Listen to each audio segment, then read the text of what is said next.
Hoy en el mundo, 3.500 millones de personas disfrutan de la democracia. Nunca a lo largo de la historia, tantos hombres y mujeres han sido libres. Si el comunismo de la antigua Unión Soviética no hubiera sido vencido por la libertad, no habría en la actualidad 120 países en el planeta con un sistema de libertades que salvaguarda los derechos de la persona. Pero, ¿cómo fue vencido el sistema comunista?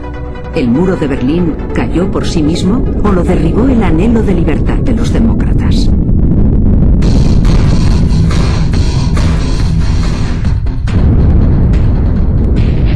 La libertad siempre ha tenido enemigos. La libertad es muy frágil. Hay que conquistarla y merecerla todos los días. Políticos sin escrúpulos han preferido despreciar la libertad y destruirla, sojuzgando al ser humano. Fascismo y comunismo han oprimido con voracidad totalitaria a los hombres. La libertad fue capaz de vencer al totalitarismo nazifascista en la Segunda Guerra Mundial. Sin embargo, el totalitarismo comunista sobrevivió a la derrota de su hermano nazifascista e incluso hoy sigue siendo alabado por algunos. En Normandía comenzó la batalla final contra Hitler. Miles de norteamericanos, de ingleses y canadienses dieron su vida por la libertad en el desembarco que liberó París y después toda Europa. Pero no fue fácil el camino hasta el desembarco que devolvió la libertad. Cuando Hitler tomó el poder en Alemania, políticos de izquierda y de derecha dijeron que se podía evitar su amenaza dialogando con él.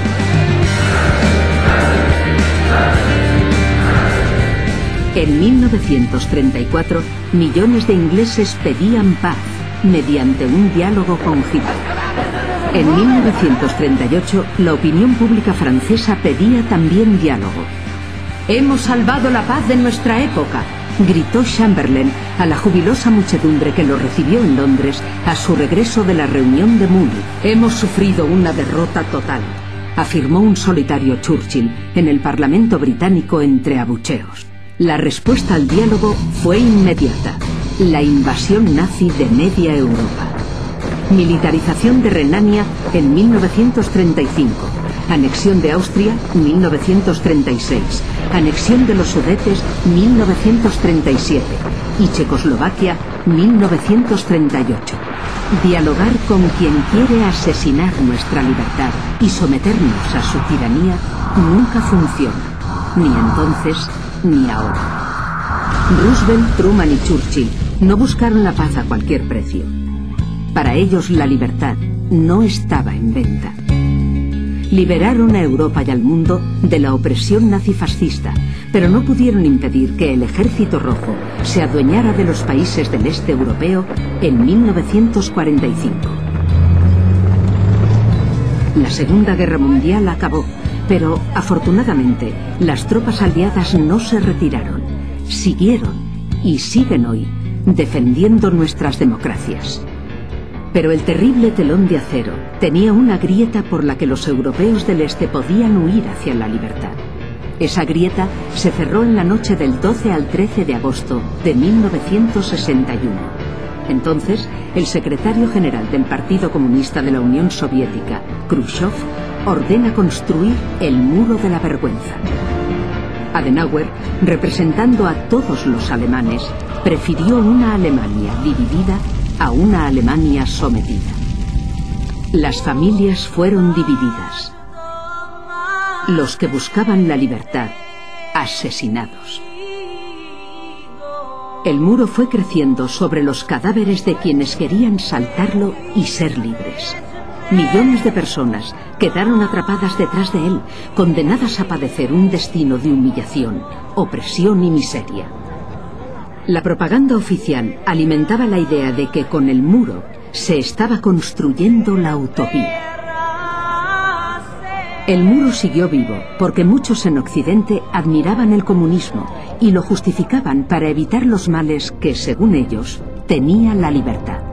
Mientras la Unión Soviética comunista se hacía más injusta y tiránica, Occidente corregía sus injusticias y fortalecía la democracia. nace el movimiento de Martin Luther King.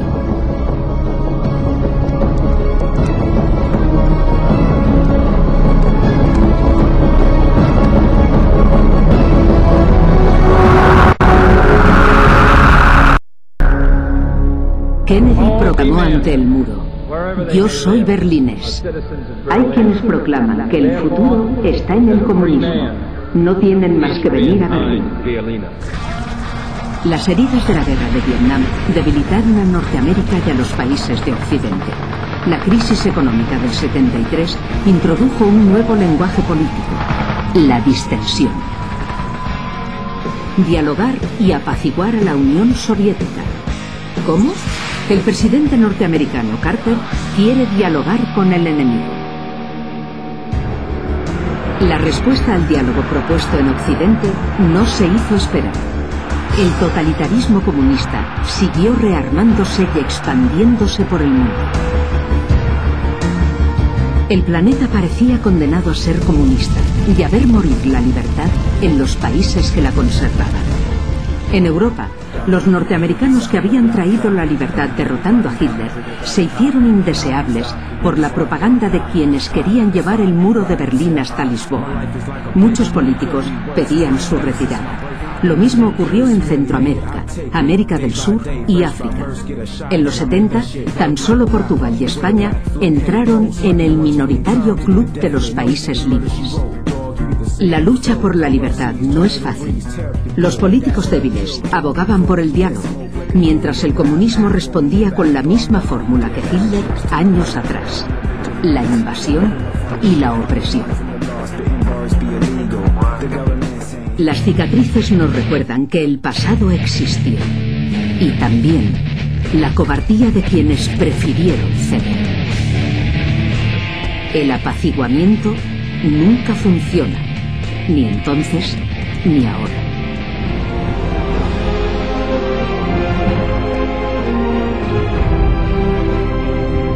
La elección de Ronald Reagan y Margaret Thatcher y la de Juan Pablo II ponen freno a la expansión comunista.